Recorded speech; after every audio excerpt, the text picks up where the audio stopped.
Hey, everybody, it's Tommy Canelli, and welcome back to Before the Lights podcast, the show that tells you how they made their mark. She's an Indiana native, an Emmy Award-winning TV host, actress, comedian, the host of Drinks with Dee Dee podcast, and the wife of late film star Paul Sorvino. Please welcome to the show, Dee Dee Sorvino. Dee Dee, welcome to Before the Lights. Oh, I'm very, very happy to be here. And, you're one of those Italians, right? I am. Yeah, I thought so. That's a good thing. I like Italian guys. I'm in mourning, so I just think about my Paul. But, it was always lovely to be around the Italians because it just was different. It's just a different world, isn't it? It's a beautiful world. It is a different world. Thank you for having me. Thank you for having me, sir. Absolutely. What made you pick up on the Italian?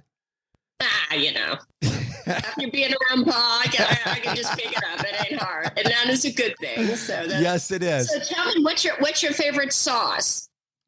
I am pretty simple, actually. I just like, if I'm really going to get into it, it's a simple tomato, garlic, and oil sauce. That's all I like. You and Paul both. That's the way Paul was. Paul was from Naples, his family. So he was all about that. Simple.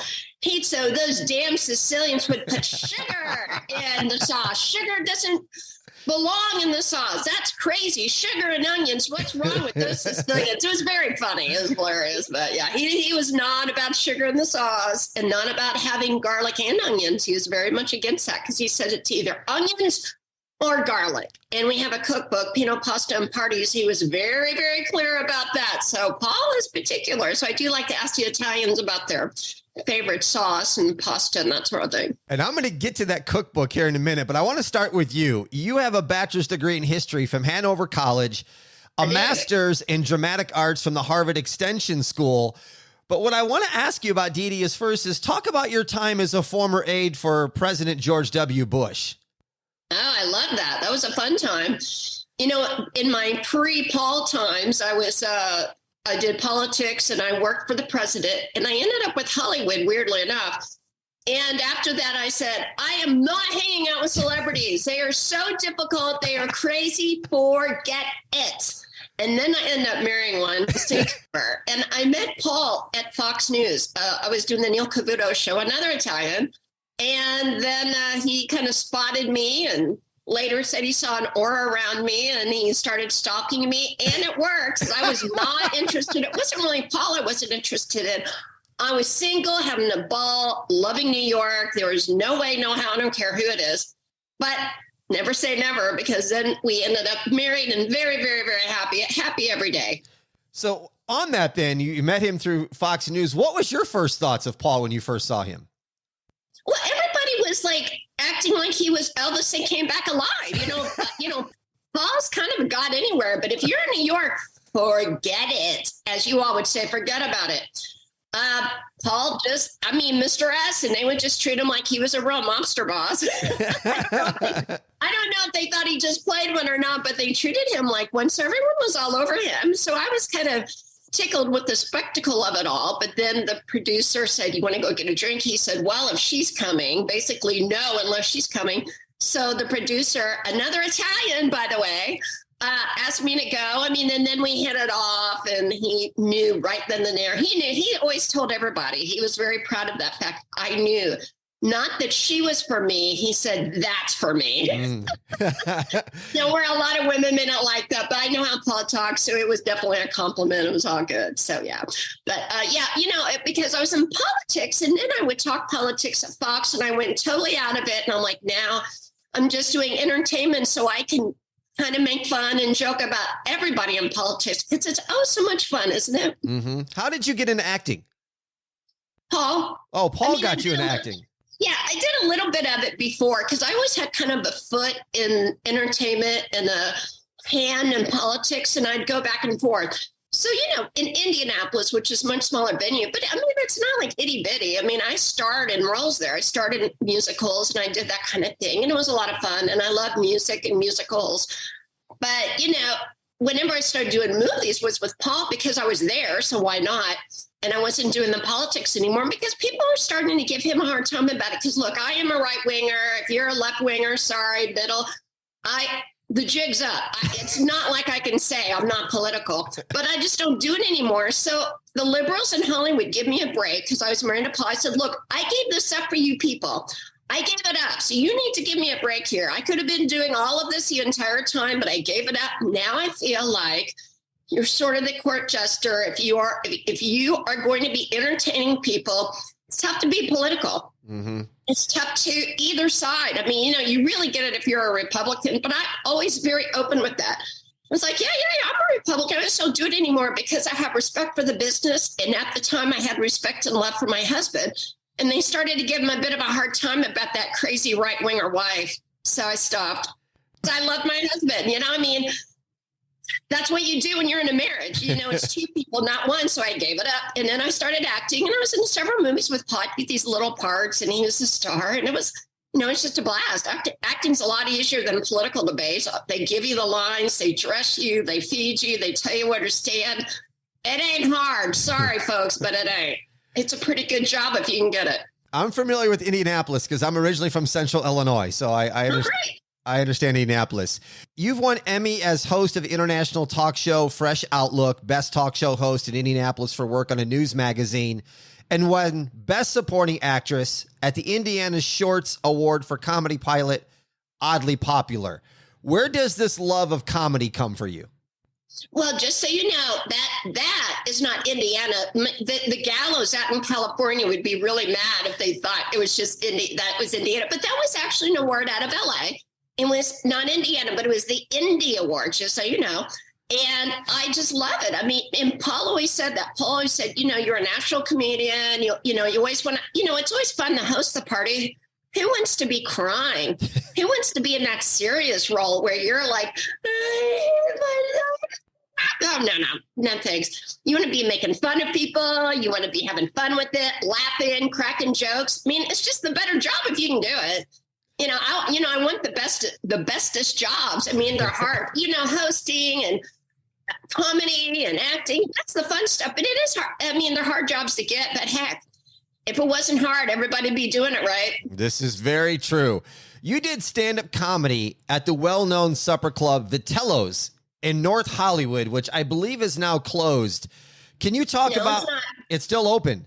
Let me tell you the history. As you know, everybody said Robert Blake killed his wife there allegedly. So that's one reason it's known as a great reason. But, it's still very popular, very famous. But you are right to some degree because it was Vitellos and then it turned into another place. And now it's back to Vitellos, I believe. And now it is just sort of like a supper club, but jazzy, like mobster-like. So works for me, so they just kind of changed a little bit where it was sort of very, very broad, but now it's just kind of jazz club. So it's still open. It's just changed themes and names a couple of times, just so you know. But I love that. That was a ton of fun. I think Dick Van Dyke was on the week before me. What the heck am I doing there, right? but it's fun. So, and I mean, and LA is a different type of place. I mean, that's why I don't like to be there all the time because I feel like you really can't get a lot of material there because everybody's so fake and everybody's so like, oh, you're so great. This is great. Oh my God, I'm having my juice cleanse and I'm doing Pilates. And I'm like, oh, I'm going to kill myself now. Give me a gun. Oh, I'm sorry. I can't have a gun in LA because they don't allow that. I'll go to jail. I'll go to jail with a gun. So I like to be in a state where it's constitutional carry and I can put it in my car, in my bag, nunchucks in my hat, knife in my boot. It's all legal in Indiana. It's fabulous. I'm going to hang out with you more often because I'll feel safe around you because you got every weapon imaginable. Safe around me for sure. But in LA, I mean, even in New York, I mean, it's tough to get a gun permit in New York as well, right? Mm-hmm. Isn't that your hood? Where is your hood exactly? Where are you from, dear? I'm in Las Vegas. Oh, you're Vegas. That's better. Yes. Well, but your signs in the back. For some reason, don't be offended because I love New Yorkers, but you kind of strike me as a New Yorker or sort of a Northeasterner. No, you don't have any history there? No, Illinois to Las Vegas. Okay. All right. Well, that's a great path. Yeah. But, you kind of got that boss quality. When I think of Italians, I always think they kind of start in New York, So, but Vegas is great. Yeah, it is. It's got a little mob history here as well. Just a little. Absolutely. Oh yeah, we were in Vegas. That was another big poly place, as well as Chicago. I mean, you can't relax Chicago. And the mobsters would go to from Chicago down to Southern Illinois and Southern Indiana, French Lick, Indiana. That's a big mob history. Are you familiar with French Lick? Absolutely, I am. For sure. Yeah, that's a great spot. Yes. Yeah, I'd love to do a show from there. Come on over. Yeah, that'd be fun. Dee Dee, did you get married to Paul in front of the Lincoln Center in New York City? Is that right? We did. Was it just like spur of the moment? No, we planned it, but it was pretty quick. So I was chairman of the National Young Republicans. And when you do that, and who did that before me was Kevin McCarthy. You might know his name. Yep, just a little. He and I served together. It was the Kevin Dee Dee ticket, and then I became chairman. So anyway, but you always have a general counsel to keep out of trouble. And I thought, well, I want a New York guy. I want a New York attorney to keep me out of trouble. So that is who married us, because I knew I could trust him. And I said, this is top secret. So we're going to get married in front of Lincoln Center, and I want you to time it out, because I don't want people coming over, doing selfies, jumping in, going, hey, Big Polly's getting married. I want it to be our thing. So I wanted to be short, sweet, and I want no problems. So Matt was not scared necessarily, but he knew how I would react if it didn't go right. So he rehearsed it many times, got it exactly right. And not only that, Alec Baldwin helped us out, because Alec Baldwin, right before that, he got married not long before us. And he went through the front door to get the license. Alec Baldwin, think about it, goes through the front door to get the marriage license. Come on, Alec, you should know by now what's going to happen. So I knew better. And I was hoping to go through the back door anyway. But when he did that, I'm like, all right, who do I know? And it has to be a Democrat. So I found the Democrat I knew, one of them in New York, because a Republican's not going to have any sway, of course. So not since Giuliani. So anyway, so we went through the back door, no problems, because Alec, he punched a dude out. He punched him. It was a problem and almost got arrested. You know, Alec. So anyway, and Paul and he are friends, but I told Paul, I said, we're going through the back door. So it ended up being seamless. And he picked that spot because he performed there so many times. So it meant a lot to him. And I like to be able to see the fountain and think of us getting married. So that was one of the best decisions that we ever made. That was really Paul's decision. It was really smart. Love that story. Back to the cookbook, Pinot, pasta, and parties, 80 recipes, and has Paul's famous meatballs, pasta fagioli, and sauce. How long did it take you guys to put this book together? Oh, boy, let me tell you something. If you ever want to do a cookbook. Don't do it. Well, no, do it, but just know it is very involved, because what you have to do is you have to cook everything, of course, and then you have to test it. And then other people have to test it. Then you got to take the pictures of it. Then you got to take the pictures with you in it. Oh my gosh. And Paul, a lot of things, he would do like a little shake here, a little shake there. This is what my mom did. And I said, honey, we got to write it down. So you got to think about it and you got to measure. He goes, I don't measure. I said, yeah, but for a cookbook, you kind of have to. Yeah, I don't measure either. It's just a little shake or a little pinch or throw a handful of this. Exactly. So it is involved, but it's a beautiful book. So thank you for asking. And we love doing it. And Paul, his meatballs were like world famous. All these celebrities would always want him to bring the meatballs by. And he loved doing the pasta fagioli. That was many times he would say his favorite, because, it's just beans, but it's delicious. So it's something that you can feed a big family on. A lot of Italians would have that because it's inexpensive and actually healthy. Most Italian dishes are inexpensive. I did the drinks. Paul did the food. I did some food. I learned to be a much better cook because I would just make reservations before him. But he such a great cook, and he wanted to make homemade food all the time. So we were in the kitchen every day. Listeners, I'll put a link to the show notes where you can get your hands on the cookbook. Any other books in the works, Dee Dee? Yes and no. Oh. So I don't officially have a deal, but that is because my press agent, all of a sudden, because our book did well and we got fancy, and she said, I want all this money to even look at it. And I'm like, oh, really? So I'm thinking about it. I'm thinking about doing it anyway. But yes, I do have a book in mind, and it is a great book. It's fun. It does involve food and drink. And I'm hoping I can make it work. I'm hoping because I don't like to switch partners. I don't like to switch gears, but I don't know. I don't like it, but I also don't like the rules to be changed in the middle of the deal. You know what I'm saying? Sure. Hey, I want this extra several $1,000s. And it's not even necessarily the money. It's more like, well, this didn't happen the first time. Why are we doing the second time? And it's a way easier book. So in other words, yes, but I have to work out the details. You know, that thing, you have to have another sit down. You know what I mean? Right. I gotcha. Let's talk about Sorvino Vino wine, a collaboration with award-winning Lorimor Winery and Vineyard in Temecula, California. You can go to sorvinovino.com. I know that's a mouthful. Sorvinovino.com is where you go. Go to the show notes. I'm going to put a link. When did this project start? And right during the book. Oh, same time. Yeah, Paul wanted to do a wine forever. He even wanted to do a cookbook, and he tried to do it before. And can you believe it? It didn't work. People didn't want it. And I'm like, something's wrong here. None of that makes sense to me. Let's give this a whirl. I mean, in 2 weeks, it was picked up. If not, I don't think it was even 2 weeks. I think it was like, oh, of course. Are you kidding me? Paul Sorvino wants to do a cookbook. Of course. We just had to get organized and do it, you know, instead of say, kind of like the pinch here, throw in the salt there. In writing, it's you know, Paul's like a big movie star. You still got to put it in writing if it's a cookbook, B-O-O-K. So, you know, and it wasn't really Paul. It was the other people, because Paul's never going to be the person doing that. It's going to be the crew, right? Mm-hmm. So all I did was get the crew together. So Sorvino Vino was always part of the plan. Okay. Yeah, the cookbook and then the wine. But, you know, the wine business isn't that easy. I mean, that's another thing where you have to find the right partner. Mm-hmm. And in Temecula, that is like Tuscan wine, which is a little different than, you know, because Paul's more southern Italy, but the Tuscan wines are beautiful. But that climate is like Tuscan wine.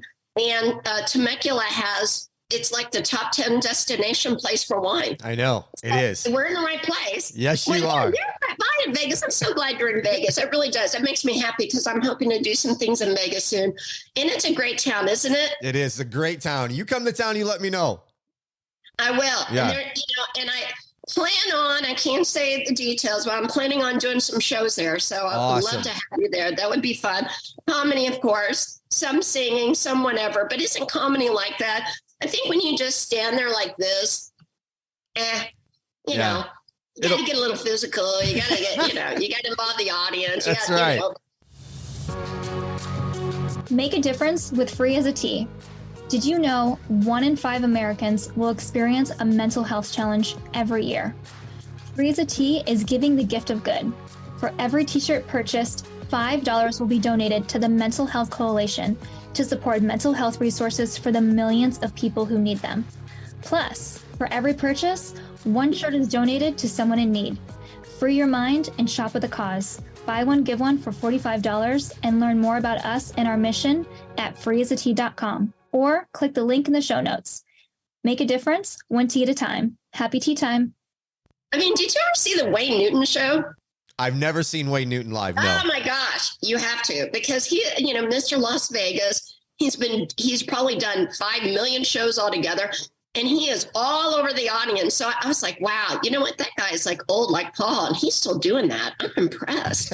And I can say that, Paul, unfortunately, lost him, of course, about 7 months ago. But until then, he was like, you'd never think he was 83. I mean, he's starting to have health problems, but sharpest guy in the room, always so super smart.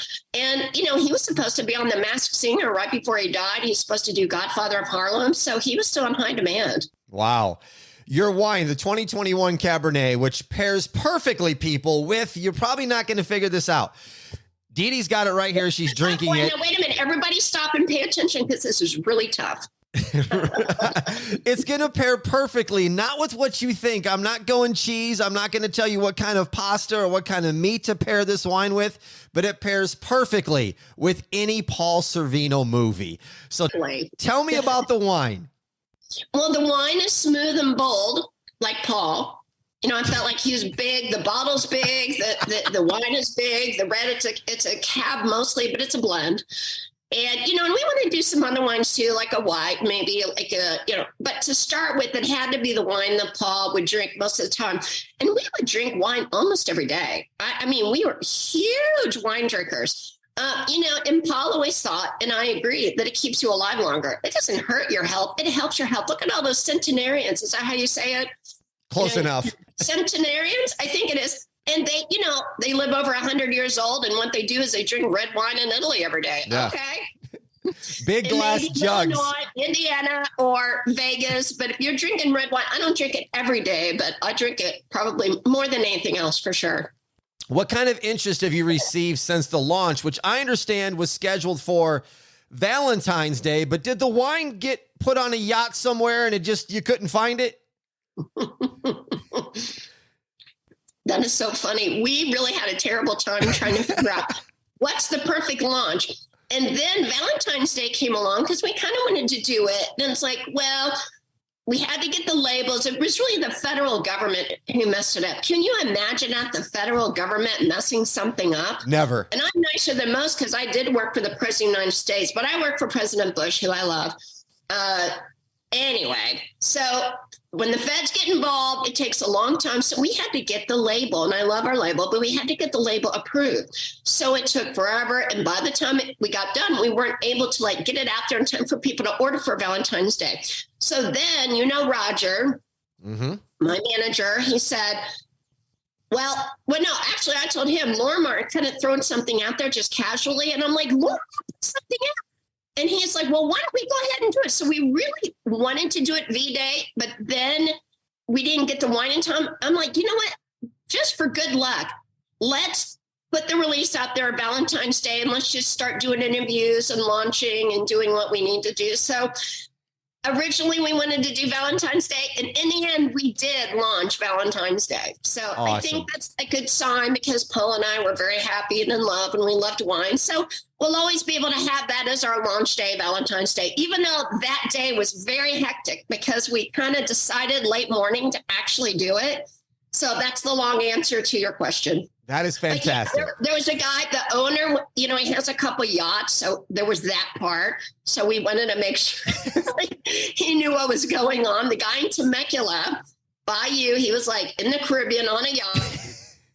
Government didn't get the wine labels there until last minute. And I'm like, let's just do it anyway. And because Lorimer had put this pretty, hey, we've got something coming up with Sorvino Vino. And I'm like, well, why don't we just go ahead and do it? So, Valentine's Day is a special day.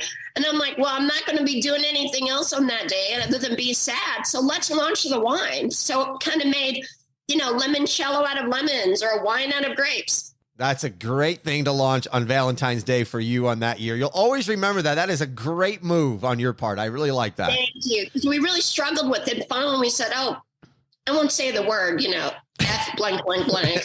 Let's just do it. F it. Let's just do it. Right. We can do that.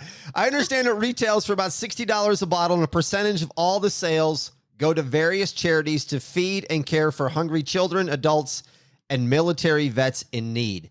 Why this cause, Dee Dee? I mean, it's you feel kind of guilty having an expensive wine like that and not giving back. So I think it's now 42. I think we took it down. Okay. Yeah, because everybody's gasping whenever we put the price, and it's still expensive. But I think we changed it to, wait a minute.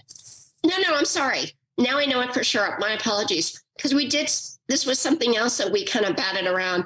$54. It's still pricey. It's very good. I'm hoping one day we bring it down when we've got more volume. But for now, that's what it is, $54. But yeah, I don't feel comfortable not giving the charity. And because we thought food is love, and the wine starts with grapes, let's feed some people. So, we were looking for charities when we did this, and we would get kind of a lukewarm response. And I'm like, you know what? Forget it. Let's just find the good ones. Let's find the good ones, the people that are going to be appreciative, and the money's going to go straight to kids or vets or whoever needs food, because that's your basic need. So, I always think, we're so lucky if we're able to have these nice dinners and wine and hanging out. We're so fortunate. Most Americans really are. So if we're going to give, let's give to what really matters, and that's eating. Mm-hmm. Where is the wine found? Where can listeners get it? SorvinoVino.com, baby. SorvinoVino.com. Go to the show notes. I'm going to put that there. SorvinoVino.com. It's hard. it might be a little hard to say, but you remember it, right? Oh, you remember it. And as you say it a few times, it starts to roll. That's Sorvino Vino. Well, we'll have to get you some wine. But here's the thing. We're going to have a party in Temecula. So since you're a neighbor, you're invited. Oh, I definitely would love to come. I would love for you to come out. It doesn't sound far for you at all. What is that, a 27-minute flight or something? Maybe not even there, because where Temecula is, that is very close to you, I think. It is. It's like a 3.5 hour drive or something. Nothing hard. Hey, back west, that's not far. But in Illinois, I mean, that's Chicago down to freaking, Yeah, it's it's funny you say that because Indianapolis, it's Chicago to Indianapolis. I know, I've made that trip a gazillion times. It's funny you say that because people in the Midwest, when you say, oh, I got to drive 30, 40 minutes, that's like eternity. But for us in the West, an hour is like everyday stuff. We just don't even think about it. Beverly Hills to Santa Monica. 30 minutes is Beverly Hills to Santa Monica. Maybe Hollywood to Santa Monica. It's nothing. You're in the same freaking city, Correct. So, yeah. And don't you love being in Vegas and also going back? I don't know. Do you ever go back home, or do you think Illinois is home? Illinois is home. I don't go back enough. I rarely go back because all my family's moved out here now. We're all in Vegas. Oh, they have. Yeah. Well, that's not surprising. Look, I love Indiana. I always tell the Illinois people to move to Indiana because I think it's a way better state. But it is similar in a lot of ways. It's very similar. The people are sweet. And I have to tell you, I'm so happy to have my home in Indiana because the reason we have it, I'm from here, but Paul and I were living in LA and New York. And the pandemic hit because LA and New York was Armageddon. Nothing's open. Everything's terrible. Here's my husband, and he's older. And I'm like, we can't even get into a drugstore. I said, honey, another F it. Can we buy a place in the Midwest that's open, like normal? And he said, whatever you want to do. So I bought it. Paul loved it. He said, this is Americana. It's so wonderful. I love it here. And people are very sweet. He wasn't able to spend a lot of time here because he was still working a lot. But now, I mean, since he's gone and I have friends here and a lot of people, I spend my time in New York, LA, and here. But the plan is I can't get into it, but to be in Vegas at least once a month. So I'd love to meet up with you and yes, wine, and then you can come to Temecula and it'll be great. That'd be fun. And I have been to, like I said, I've been over to Indianapolis, but you're in Hoosier country. Knightstown's not far from you, in the actual gym where they filmed the movie. I've toured. It's right there in the backyard. Well, I'm in Madison. Okay. So let me tell you where I am exactly. So here's my phone, and here's Chicago. Up in the corner. So you grew up here. Yep. Mine guess is right here somewhere. Okay, and here's Indianapolis. So that's why you're thinking Indy. I am all the way down here on the river. Okay, you're down at the bottom. So what I'm looking at here are trees that are in Kentucky. My backyard is the Ohio River in Kentucky. And I was born in Kentucky, so I love Southern Indiana. See, don't think of Gary, because I know what you're thinking. No, I wasn't going there. The worst. Okay, we don't want Gary. Illinois can have Gary. We're begging Illinois to take Gary. So bad. No, where I am, it's like Lexington, Kentucky. It's beautiful. I mean, it's just so pretty. So there is a difference between northern Indiana, southern Indiana. That's just like Illinois as well. Southern Illinois is very pretty. Yes, it is. Listeners, if you want to hear more from Dee Dee, I got you covered, because Drinks with Dee Dee podcast is every Friday. It's bar talk. It's laughs, love, and liquor. I've checked it out. I'm telling you, people, if you are having fun listening to Dee Dee, you got to subscribe and follow this podcast. How long you been doing it? It's been maybe almost 2 years. Almost 2 years. Time's flown. And knew that I just wanted to do bar talking. And you have these people are like, well, you're not going to sell any ads because you don't have you don't have like a niche audience. I said, I don't want a niche audience. I don't care. I'm doing this for fun. I'm doing this so I can talk about any damn thing I want to. And we have a ball. And if you want to join in and just tune out and not think of anything, that's what we are. Because we had celebrities for a while. I'm like, well, that's no fun because we have to behave ourselves. So, I mean, I'll do it here and there. But for the most part, it's crazy. But it's fun. It's just like at a bar, though. You know how bars are. And, and you get like the crazy people. And so we invite crazy people. And then we have regulars where you have new people. It's totally Cheers Online. So where you are professional, I am not. When it comes to a show, you're a professional. I am not. I do not want to be. I'm just having fun with it. But if you want to tune out of the world and go, what are they talking about? That's us. If you want a professional, we turn into your show, which I'm happy to do. I have fun with my show. I always have fun. Of course you do, but you're at least a professional. We do stupid stuff. It's like, it's just, sometimes we're all so drunk, nobody can even understand what we're saying. That's how bad it is. Sometimes it is absolutely the dive bar, that dive bar. It's the Dive Bar Podcast with Dee Dee. Pretty much, yep. Listeners, go to those show notes. I'm going to put links to the cookbook, to sorvinovino.com, and also to Dee Dee's podcast. Dee Dee, thanks so much for coming on the show talking. This has been fun talking about Paul, the podcast, the wine, and the cookbook. I hope you kill it, and I look forward to seeing you in Vegas. Oh, you're so sweet. And we will see each other in Vegas. It'll be fun. Keep doing what you're doing because you are a shining light guy. You're a good one because if I don't like you, I'll tell you. Ask my manager. I'll say, you're a dick. I hate this show. I am never tuning into this. This is bullshit. Knowing that you would cut me out, but at least I wanted you to know that. But no, I like you. So just so you know, that's not so easy. Love you, bye. I'm gonna take that as a great compliment. And with that, listeners, what I want you to do is also join the exclusive BTL members group by going to the links in the show notes, and you will receive a collector's BTL poker chip, Zoom calls with former guests, and a whole lot more. That's gonna do it for this episode of Before the Lights. I'm Tommy Canale, and until next time, everybody, I salute a chin chin. Cheers, Tommy. Cheers, Dee Dee.